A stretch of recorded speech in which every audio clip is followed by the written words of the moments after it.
All right. Uh, Good morning, everyone, and thank you all for being here.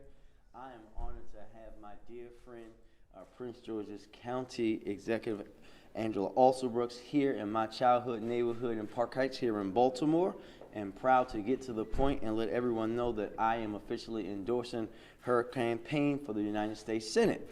We all know that Baltimore City will play a pivotal role in selecting our next United States Senator.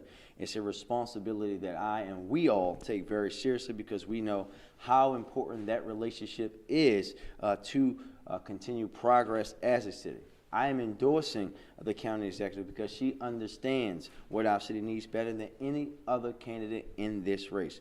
And more importantly, she has a track record that backs that up. For a long time now, I've said that Baltimore is lucky to have the best congressional delegation in the country. As we continue our work to overcome the decades of disinvestment that far too many neighborhoods like this one in Park Heights in Baltimore City needs our federal partners to help address those systemic problems. And when you think about other parts of Maryland that have some of the same exact problems, there is none more similar than that of Prince George's County. Here, we know that Angela Alsobrooks is that partner. Here in Baltimore, we've made record investments in education funding. She's done the same in Prince George's County, and investing more than any other administration in history.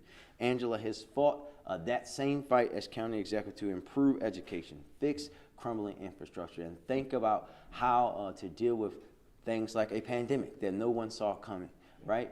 That means someone who is tested, someone who is proven, someone who understands how to work for the people on the ground. She'll be our education champion in the Senate and fight to make progress on issues that hit hard, like the student debt crisis. Here in Baltimore, we've been providing and fighting to provide economic security for our residents. Right now, we've achieved the lowest unemployment rate in Baltimore's history while making critical investments to support the growth of our minority and women-owned businesses.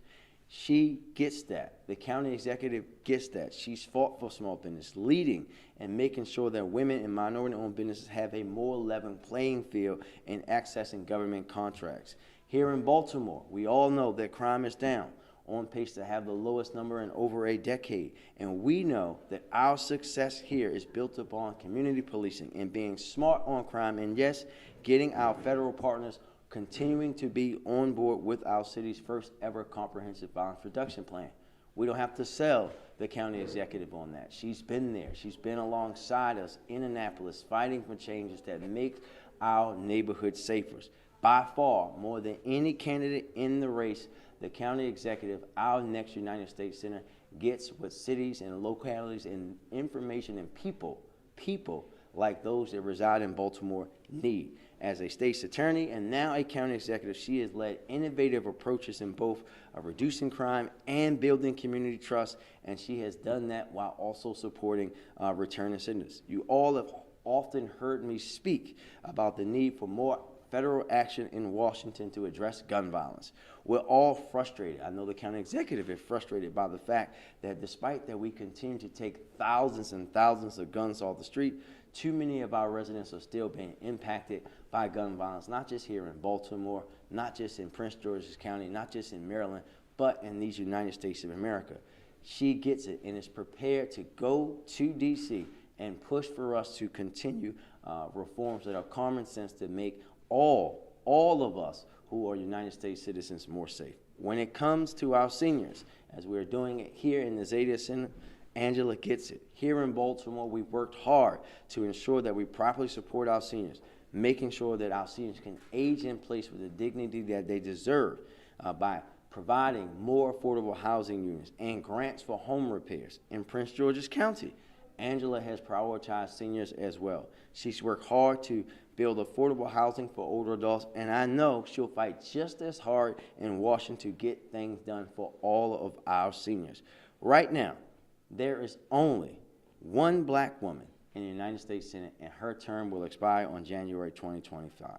And right now, we don't have not a single woman in our congressional delegation, the one that once had the powerful Barbara Mikulski.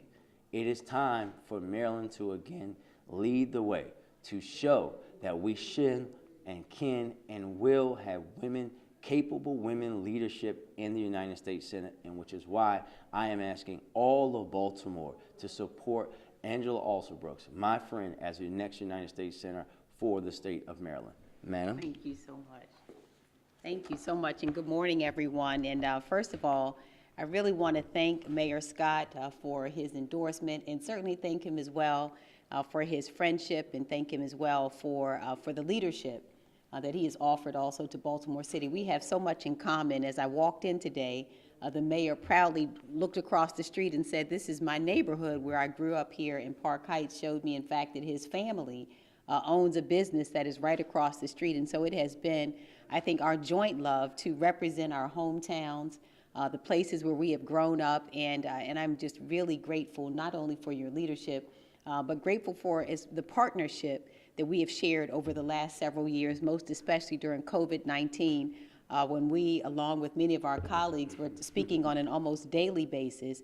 And during that time, what our conversations were focused on is the families in each of our communities, the families all across the state, ensuring that they had the critical supplies that they needed, but making sure as well that we were every day talking about the way that we could continue to serve our communities. And I just want to, again, thank you so much for your leadership. And as the mayor has mentioned, there have been just a number of issues that we share in common, most especially Baltimore City and Prince George's County, in terms of the focus that we've placed on educational investment.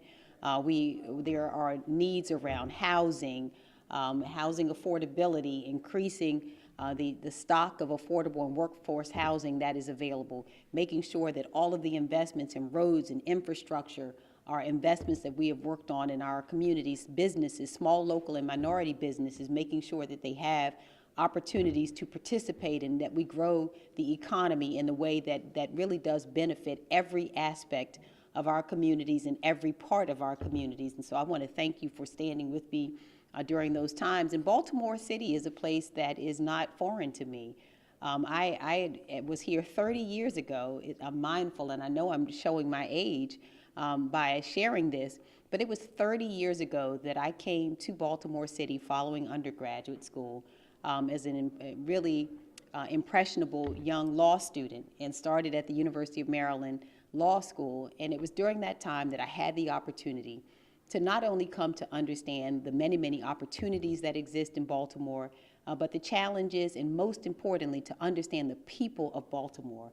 And so it was not only my great honor at that time to study the law here, but to develop relationships with the people of Baltimore City that have lasted over 3 decades now.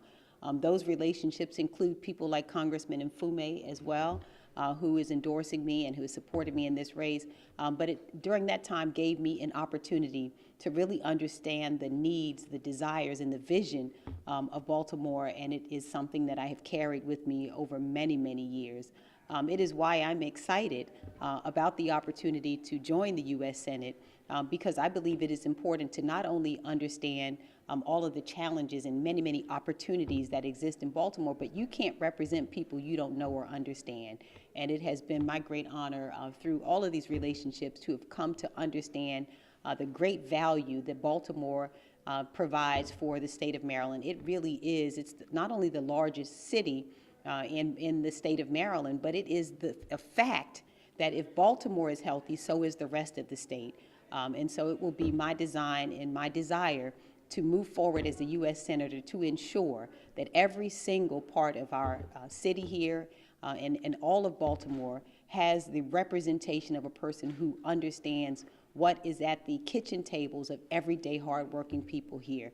That is the fact that all of our families want the same thing: to live in places that are safe, to have true economic opportunity, to have educational opportunity and investment that does not rely on your zip code. It is too often the case that the education of our children is tied to their zip codes. And so it will be my desire and will be my plan as a U.S. Senator to ensure that we're doing things like increasing funding for Title I schools, so that all of our kids in disadvantaged and impoverished communities have the opportunity to have a sound education.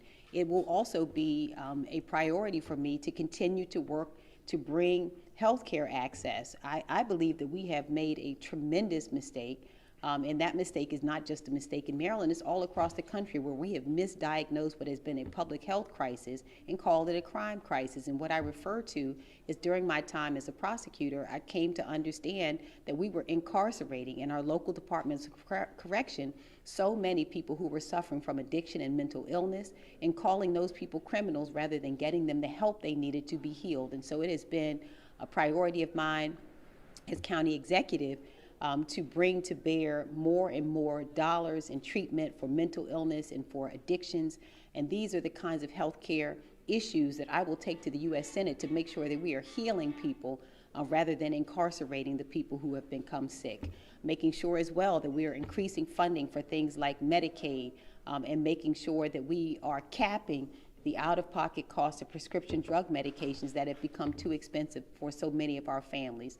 Where opportunity is concerned, you know, Baltimore now is in a renaissance where we're seeing so much increased investment in Baltimore, and I'm so proud of what we are seeing everywhere from Park Heights to the harbor and all across Baltimore. We're seeing investment coming now to the city, but it is important that we no longer support what we see as two Baltimores. There has to be one Baltimore. I spent the morning walking along Bel Air, Addison, and looking at the roads there and understanding that there have to be investments that come back from the federal government to support the infrastructure, the roads, and making sure that we are equally investing in every single part of Baltimore, from East Baltimore and beyond, making sure that every community has the opportunity to have the kind of investment that will see growth and that will ensure that our communities are able to grow and thrive. So I look forward to continuing to work with all of our partners. Again, I want to thank you so much to Mayor Scott for the tremendous leadership that you have provided. Thank you so much for being a friend and being a partner. And we are working feverishly to make sure that we have represented the communities we've grown up in. And I just look forward to working with all of the partners, especially here in Baltimore, not only Mayor Scott, but making sure that we continue to work with Congressman Kwaizi Mfume, who is a tremendous friend. Thank you to Brooke Learman and Adrian Jones and Bill Ferguson and Stephanie Smith and so many of my other friends in the elective service who have worked on Team Maryland together. So again, thank you so much for your support, and I look forward to representing Baltimore and representing every part of Maryland in the U.S. Senate. So thank you so much. All right, now we'll take a few quick questions. Thank you. The first one is for Ms. Alsobrooks. My name is Ashley Banks, Capitol Hill correspondent for the GRIO. We've spoken a couple of times.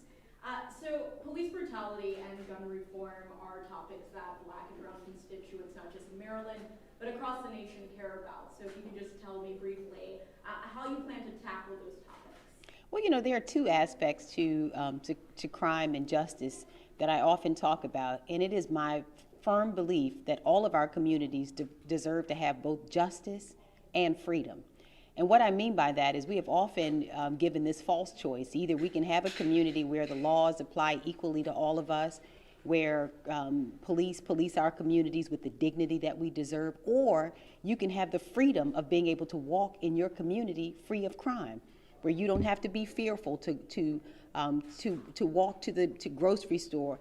I believe that we deserve both, and I will continue to make sure that I am standing up to make sure that justice is present in our communities, where again the laws apply equally to all of us, that we have a criminal justice system that works for every part of our communities, where our police respect us and police our communities with the dignity that we deserve, and we can never tolerate violence. We can never tolerate crime in any part of our communities, because all of us deserve also to live in places where we are free. The seniors who are here at the Zeta Center today, they deserve to live in communities that are free of crime and where they can feel safe, and they want to know that they are living in places where justice is also respected. So justice and freedom go hand in hand, and that's what I'll continue to fight for. Thank you. And Mayor Scott, can I just ask you a quick question? Now, many view Congress as a circus, right? We have George Santos, Margaret Taylor Greene, Lauren Boebert, the list goes on. But in your opinion, do you believe that Ms. Alsobrooks will help bring some type of stability back to Congress if elected? it's not just about stability, it's the message, right, that our state sends to the rest of the country.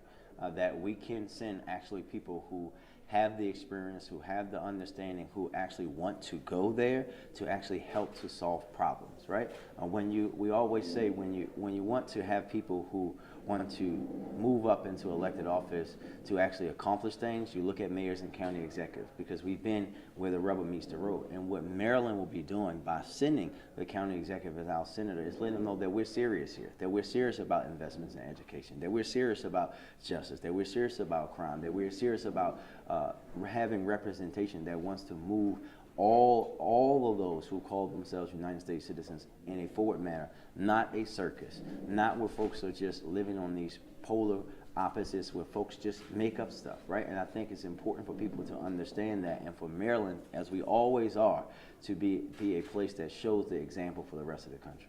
Ms. Alsobrooks, we have a quick question for you. A recent Gallup poll showed that 56% of city voters disapprove of the job that Brandon Scott is doing as mayor. It also showed that his challenger, former Mayor Sheila Dixon, was leading the race by 12 points. Considering those numbers, is there any concern that this endorsement could potentially hurt your campaign here in Baltimore?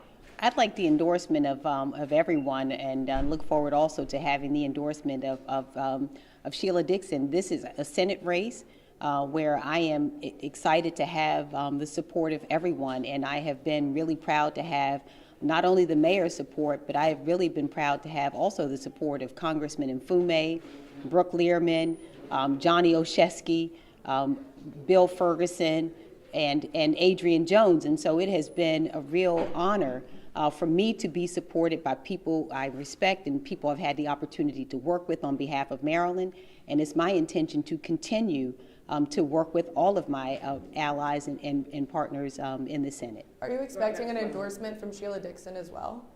Hoping also to have an endorsement of as many people as I can, including Sheila Dixon. Yes, this is a Senate race, and I need the support of as many people as I can get across the state. I've been honored to have the support of the people who've endorsed me. I'm honored to have the support of Mayor of Brandon Scott, and would be honored to have the support of also of Sheila. Next question. How critical is Baltimore to your primary win? Because it seems like your opponent in the primary is putting a lot of his efforts into Baltimore, and there has been some question about whether or not you are putting equal efforts into Baltimore in order to secure your primary win. So how critical is this area for you in order to secure it? Okay, well, let's be clear about a couple of things. I'm putting a lot of effort into Baltimore. Baltimore has always been important to me. I didn't just arrive on the scene in Baltimore. I was here 30 years ago as a law student, and all of the relationships that I have had, the people I've worked with on behalf of not just my jurisdiction, but Baltimore,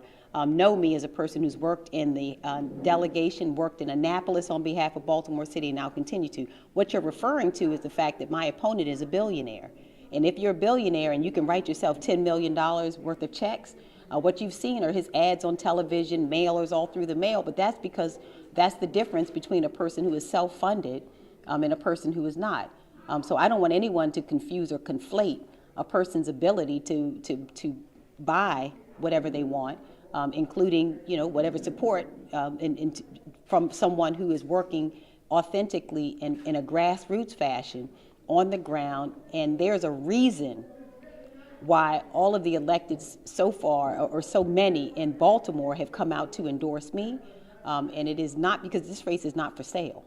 It is not for sale. So because you see things on television, I don't want anyone to confuse that with investment.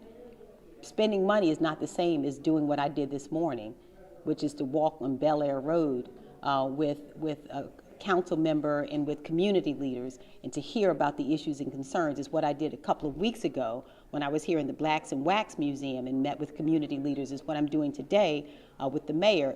That's the difference, is focused either on people or focused on money. I am here talking to people and working with people, but I'm not buying it.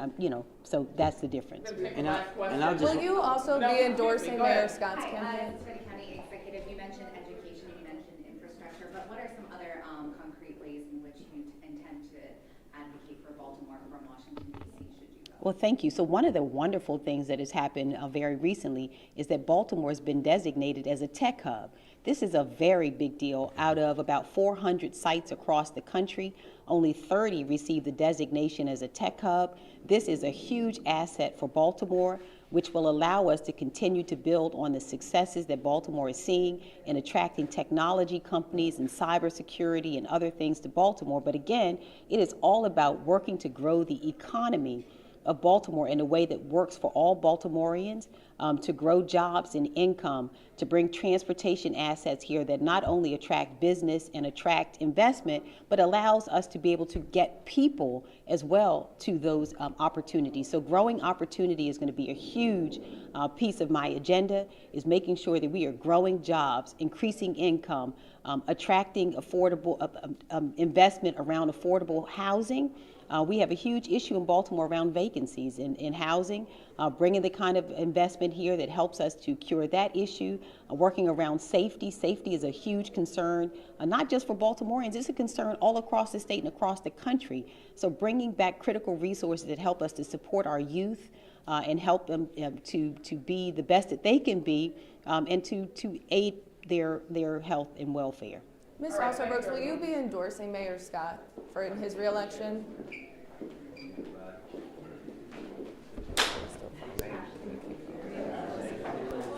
Ms. Alsobrooks?